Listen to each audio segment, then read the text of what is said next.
Hollywood studios spend hundreds of millions to produce blockbuster films, but the next entry in the Grand Theft Auto series requires a completely different scale. Industry analysts expect the total budget for Rockstar Games' GTA 6 to reach roughly $2 billion. To understand why a single entertainment product commands that kind of capital, you have to look at what happened in September 2013. GTA 5 hit the market and generated $1 billion in its first 3 days. The massive retail rollout created an immediate cultural footprint, cementing it as one of the fastest-selling releases in history. But the initial sales were only the beginning. The multiplayer mode, GTA Online, grew into a persistent virtual economy. Players spent real money on digital businesses, properties, and vehicles through continuous microtransactions over the next decade. That continuous revenue stream solved the funding equation for Rockstar, but it introduced a new complication. By creating the most profitable game of all time, they established an almost impossible benchmark for themselves. When a developer achieves this level of saturation, the audience expects a massive leap forward. A standard sequel is no longer enough to satisfy the player base. Over the last 10 years, hardware capabilities have expanded, and player demands have followed suit. They expect larger environments, highly responsive artificial intelligence, and a nearly photorealistic visual standard. The newest entry is not measuring itself against contemporary releases.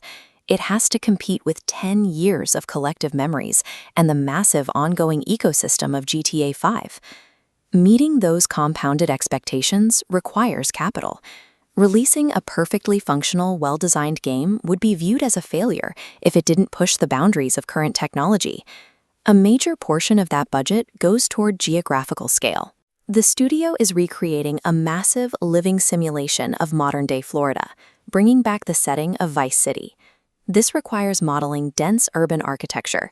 High-rise condominiums, highway systems, and commercial districts must be manually placed into the map. Outside the city limits, developers build separate ecological biomes. Swamplands and dense forests require dedicated visual assets, unique weather systems, and specific animal behaviors. Then there are the public spaces. Beaches and shopping centers need to be populated with hundreds of individual characters interacting smoothly with each other. Producing these elements requires heavily dedicated development pipelines. Separate teams of 3D modelers, back-end engine programmers, and quality assurance testers focus individually on vehicles, building interiors, and street layouts.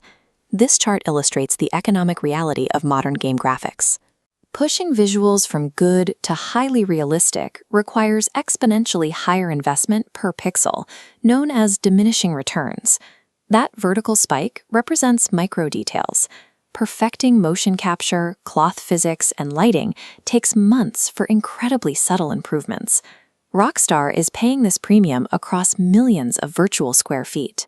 The goal is a highly functional simulation of an entire region. Executing a map of that size requires immense human capital. Reports indicate thousands of developers, audio engineers, and artists are working across multiple global studios simultaneously. Rockstar holds a reputation for delaying releases until their internal standards are met. When you stretch the payroll of thousands of specialized employees across nearly a decade, the baseline salary budget compounds rapidly. In 2022, the studio suffered a massive network breach. Dozens of highly classified mid-development videos were extracted and published across the internet in hours. The massive leak required immediate operational changes. Rockstar initiated sweeping security overhauls, reviewed internal network systems, and managed global public relations, all while keeping the primary development timeline moving forward. Between a decade of payroll and navigating unexpected cybersecurity crises, the total cost comfortably reaches hundreds of millions of dollars before a single advertisement is purchased. In modern large-scale game development, time heavily dictates the budget. A 10-year cycle turns standard operational hurdles into significant financial liabilities. Spending $2 billion upfront raises an unavoidable business question. How does a studio practically ensure a return on that kind of investment? Rockstar is positioning the initial game as foundational infrastructure for a digital platform designed to operate for a decade.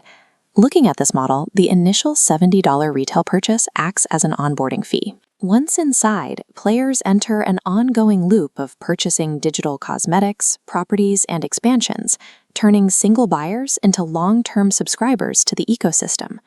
But converting players into that ecosystem requires maximizing the day-one audience. That means funding a global marketing campaign. With initial trailer views rivaling major television broadcasts, the promotional budget has to be scaled to match a summer movie rollout, covering billboards, global launch events, and digital ad buys. By combining the cost of labor, technology, and global marketing, Rockstar is attempting the highest stakes wager in the history of the medium. The eventual launch will serve as an economic experiment, testing the absolute financial limits of what a single entertainment product can cost and earn in the modern era.